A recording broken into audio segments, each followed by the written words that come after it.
what I like to wear. You know, the gospel stands for every person. You know, we was in the midst of a lot of like racial tension and stuff like that. You got the melanin, John. Yeah, you see, it's like that melanin feel. But you know, we can't leave the white folk out, so we put them down there. But you know, we phase it all the way down and say, you know what, this truth that I'm standing on, it stands for every person. You know, and that's kind of what. Oh, you know, I ain't gonna show all my pieces. Yeah. So this one here, and I'm gonna bring it up to the camera just a little bit. This one was fun. Jesus denounced oppression. Okay. And I like this one because you know what, man, we was facing a lot. As believers, as Christians, we were facing a lot of folks that were dividing over their faith and their race. And I said, yo, if y'all believe in the same thing, whether you're white or black, your Jesus denounced oppression. So stand with your truth. Yeah. Don't divide over your race now. You know what I mean? We already got enough division. Yeah. So that was a big one. And then finally, you know, because I like to start trouble, I made this one. This is the first design I made from the muscle. And this one is the false image. False image established by oppression. Okay. Now it might be a little dirty, but let me tell you something. This one is my favorite shirt, and it's that classic white Jesus that we all saw growing up in grandma's house. You know, and we didn't think nothing of it, but you know what? Over time, we realized through education, you realize he had a little melanin. He's from the east side. You know what I mean? Yeah. So you start to realize, man, this image I've been seeing is really a false image, and it was established by an oppressive system that got me thinking this guy looks like this, but he don't look nothing like that. To devalue your own skin, that's why we gotta love your skin. Gotcha. See how all the messages intertwine. It all ties into each other. All intertwined. Ain't that the truth? Yeah, ain't that the truth? Well, that's why the company called Truth Reigns, man. That's dope, man. Yeah. So you threw that out. Where can they find that? TruthReignsClothing.com. You can find that TruthReignsClothing.com. And anywhere you follow me at I am Dante Moore, it's all over my social media at I am Dante Moore. Okay. Yeah. I am Dante Moore. Spell that out for the people. Yeah, I am Dante, Dante Moore, Moore. So you can find me on Instagram, Facebook, Twitter. I'm all over. Check that out. I want you to spell that out because you see Dante is written in so many ways. Yeah. So I want to make sure that you're able to find you. For sure. Especially all the gems you're dropping tonight, right? Yeah, man. What are some of the pros and cons you've experienced throughout your tenure of being an entrepreneur? Yeah. You know, the saying is, you know, jack of all trades, master of none. Yeah. You know, you mentioned a few times, I do a lot of things. But again, one thing I wanted to emphasize earlier is you got to do one thing well. Yeah. You know, and that's really important because even though I have a lot of streams, all my streams flow from the same river of I am looking to extract the fullest potential and build leaders. Okay. So one of the things I learned, which was a hard lesson, is just because it's money to be made don't mean you should be making it right now. You know what I mean? It's always going to be money to be made, but are you in the position to actually do it and do it effectively and do it well, right? That was hard for me to learn. I had to put some ideas down because it just wouldn't have been profitable, even though it would have been cool and catchy. Gotcha. So, I mean, some of the lessons I've learned that were the blessing and something that changed my life, and I would encourage anybody to check out this book by Tim Ferriss, 4-Hour Work Week. Okay. Changed my life. It taught me about virtual assistants. It's the first thing that taught me about Fiverr.com before it got huge. You know, all of that kind of stuff. Outsourcing, managing your time as your highest commodity. But one thing I'll say that I learned through entrepreneurship is you have to learn how to let go of not being able to do everything.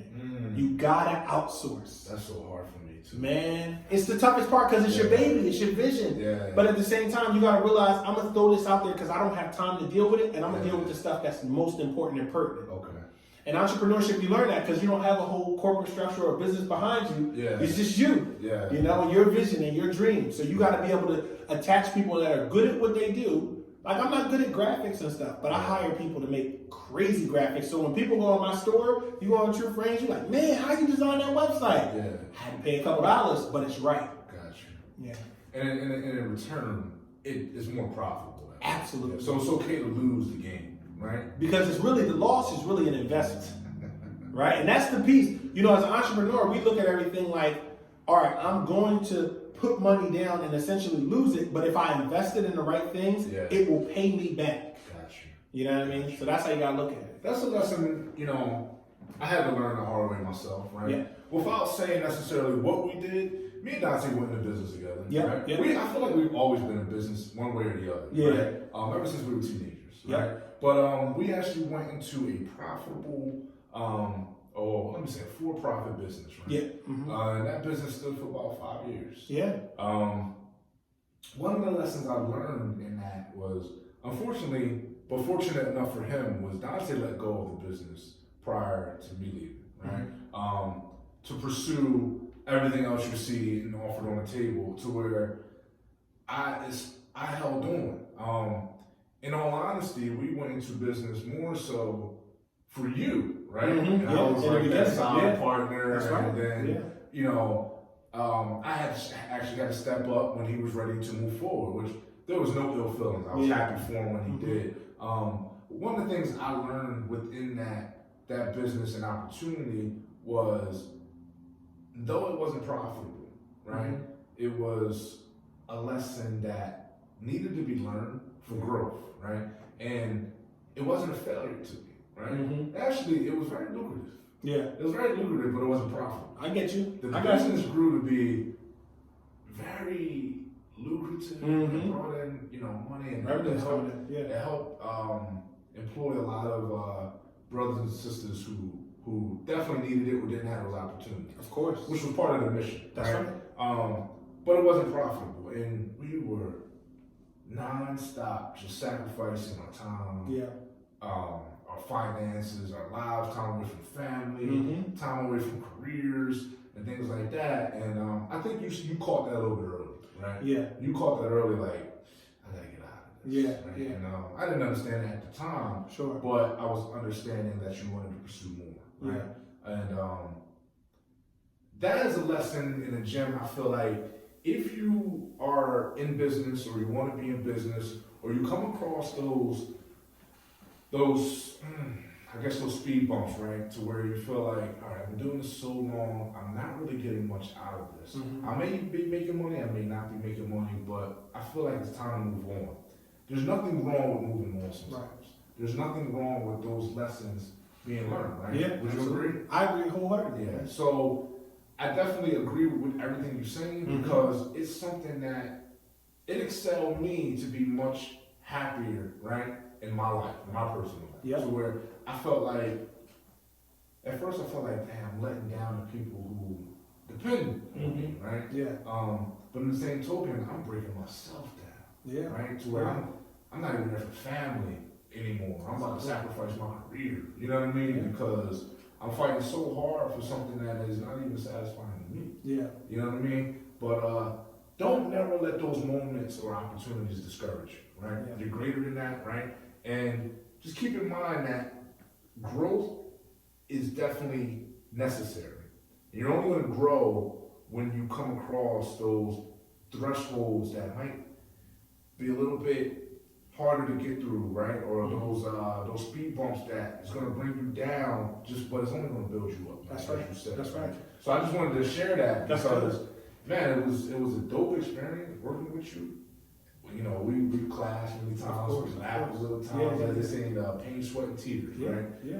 Definitely going to experience that as an entrepreneur. You agree? Yeah, you have to realize that obstacles are always going to be there. Yeah. How you overcome obstacles and make them stepping stones will really give you life lessons. We had opportunities to build up people, to go into places, to give people work. And that stuff is invaluable, man. You can't replace that stuff that we've had to do from the muscle, build up office spaces and shut down office spaces and move. But that lesson, having people on payroll, those lessons, when you go into entrepreneurship, now you learn, you say, you know what, I ran full businesses on payroll. Now I understand I got to have better systems. I got to have better delegation. Because in the entrepreneurship, you kind of get it. You're like, all right, I remember what I did last time. Yeah. And you don't want to make those mistakes. You don't want to make, no, you don't. Yeah. But I will say this, that wasn't a passion project for us. It was supposed to be profit.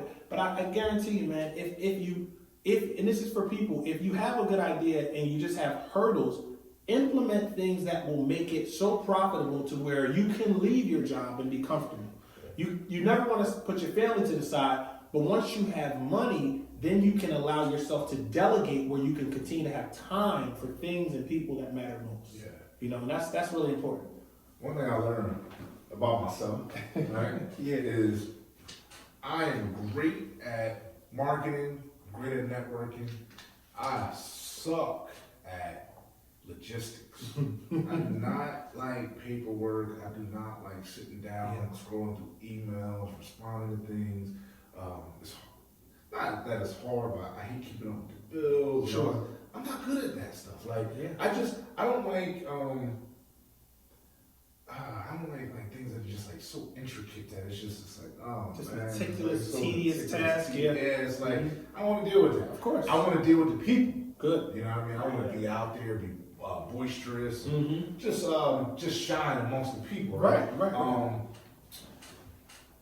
What are ways that people who haven't learned that lesson yet can go about learning or narrowing down who they are in their entrepreneurial journeys? Like, am I better at the marketing aspect? Am I better at the tedious work? Or how do I balance that? Like, what are ways that people can go about that? Yeah, so in leadership development, it's the same as business development in this sense, right? Where you don't just jump into the pool in 9 feet and see if you can swim. Yeah. That's not smart. Yeah. You know, what you do is you train at the YMCA. Yeah. This is an analogy. So you go to the YMCA and you see, can I float? Can I doggy paddle? What am I good at? Can I hold my breath? Do I do the backflip? What does that look like in business? It looks like sitting home and doing assessments, a DISC assessment, a SWOT analysis, strengths, weaknesses, opportunities, and threats on your business. It looks like taking a strengths test for who you are, looking at your personalities from the level of business, and then Enneagrams and all types of things that will highlight who you are as a person and what you can handle and what you can't. Once you're able to see yourself clearly, then you can see everything else clearly and what you can handle. And once you realize what you can't handle, you delegate it and you staff out for it.